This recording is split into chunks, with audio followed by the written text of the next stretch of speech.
Exams को बच्चे अभी 7 to 8 डेज, ये जो लास्ट के 7 to 8 डेज होते हैं ना, इसमें बच्चे दो कैटेगरीज में डिवाइड हो जाते हैं। नंबर 1 कैटेगरी ऐसी होती है जो मैक्सिमम स्टूडेंट्स है फिलहाल, जिन्होंने पढ़ाई तो की है लेकिन डर लग रहा है, फियर है कि एग्जाम्स कैसे आएगा, मैं कैसे परफॉर्म करूंगी, all of it. And second category of students ऐसे होते हैं जिन्होंने पढ़ाई नहीं की और सोच रहे कि गिव अप कर देंगे, कैसे कैसे करके 10-15 दिन वेस्ट कर देते हैं।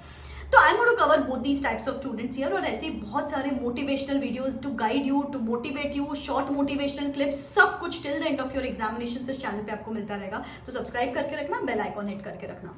नंबर 1 टाइप ऑफ स्टूडेंट्स जिन्होंने अभी तक मेहनत तो की है लेकिन अभी थोड़ा सा नर्वसनेस फील कर रहे हैं, थोड़ा डर फील कर रहे हैं, विच इज नेचुरल। मैं ये नहीं बोलूंगी कि आपको थोड़ा भी नर्वसनेस नहीं लगेगी, थोड़े भी थॉट्स नहीं आएंगे अबाउट द एग्जामिनेशंस, लेकिन अगर एक सिंपल वर्ड ऑफ एडवाइस में अगर आपको दूं, जितना हो सके बिंदास रहने की कोशिश करो, that is going to help you बेटा। इतने सारे बच्चे हैं जो लास्ट मोमेंट आके सिर्फ चिल रहते हैं यार, एकदम चिल रहते हैं यार, जो होगा देखा जाएगा टाइप से एटीट्यूड रहता है, एंड वो लोग क्लियर करते हैं। एंड इतने सारे बच्चे जो बहुत सिंसियर होते हैं, बहुत सिंसियर, मेहनती, हार्ड वर्किंग, सब कुछ होते हैं, लेकिन इस स्टेज पे आके पैनिक करते हैं एंड देन वो नहीं क्लियर कर पाते। तो जितना हो सके give yourself that positive self talk, be your own cheerleader. खुद का क्रिटिक नहीं बनना है, खुद को जज मत करो। लेट्स से आपको कोई सेक्शन नंबर नहीं याद आ रहा है तो in fact it's a good thing, काफी सारे that's a good sign in fact, कि इसका मतलब है आपने वो सेक्शन तो पढ़ा है। काफी सारे बच्चे जिन्होंने पढ़ाई नहीं की उनको तो सेक्शन नंबर भी नहीं पता ना। सिंपल है, खुद को जज नहीं करना है, जाके देखो सेक्शन नंबर में क्या लिखा है, सिंपल,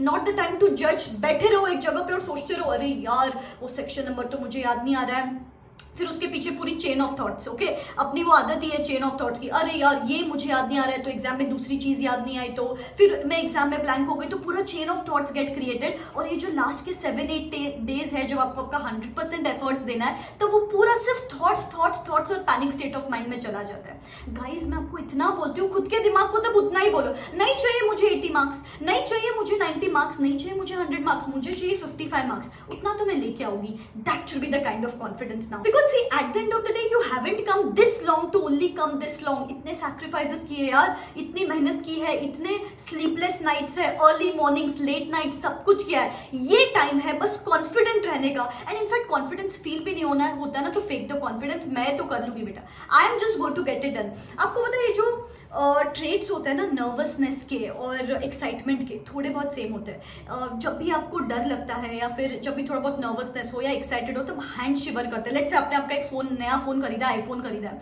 तो आईफोन बाहर निकालने के पहले आपका हाथ शिवर करता है कि गिर ना जाए, कुछ हो ना जाए इसको। You feel that pit in your stomach, यार it's my first iPhone purchase and stuff. And similar thing applies to your examination as well, कि डर लग रहा है क्या हो जाएगा, कैसे हो जाएगा। तो अभी आपके पास दो चॉइसेस है, या तो नर्वस फील करो या तो फिर एक्साइटेड फील करो। एक्साइटेड फील करोगे ना तो जो अभी तक किया है वो प्रॉपर्ली पुट अप कर पाओगे on that piece of paper, ठीक है। तो डरने की बात नहीं है बिल्कुल भी। In fact I would say manifest your results. जो भी आपको लगता है कि I am going to clear CA inter group 1 this time, I am going to clear CA inter group 2 this time, I am going to clear both the groups this time, I am going to pass with examination, जो भी आपको लगता है comment in the comment section below. Let's manifest our results and let's make sure we are working hard to make that manifestation come true, and that's going to help you for sure. बस इतनी सी बात है, don't let nervousness convert to fear. Nervous रहोगे agreed यार CA का examination से, लेकिन फियर में कन्वर्ट नहीं होने देंगे, ठीक है। Now number 2 types of students are जिन्होंने पढ़ाई नहीं की और ऐसा सोच रहे गिव अप कर देते हैं। गाइस एक सिंपल बात बताती हूँ, ये जो लास्ट के 10 डेज बचे इसमें आप कुछ 30 मार्क का चीज तो नहीं करोगे, ऐसा कुछ तो नहीं करोगे जिससे आपकी जिंदगी बदलने वाली। उससे तो बेटर है if you have decided to fail, let's fail better. एक सब्जेक्ट में एग्जामिनेशन ही एम कर लो।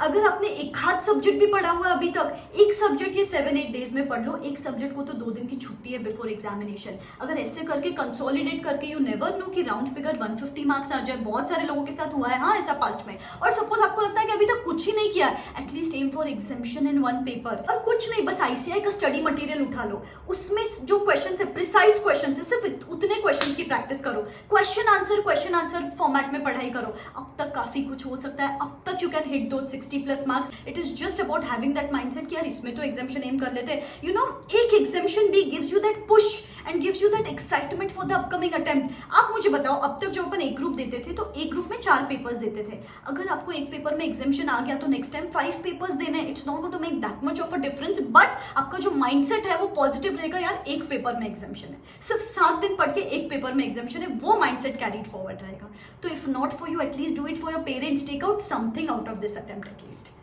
ठीक है बेटा? सो या अपना 100% दो, डरना नहीं है। And yes, I would be there with you. ऐसे बहुत सारे videos to push you, to motivate you. I keep on posting on this channel, ठीक है? Believe in yourself. This me signing out, wish you all the best, Tata.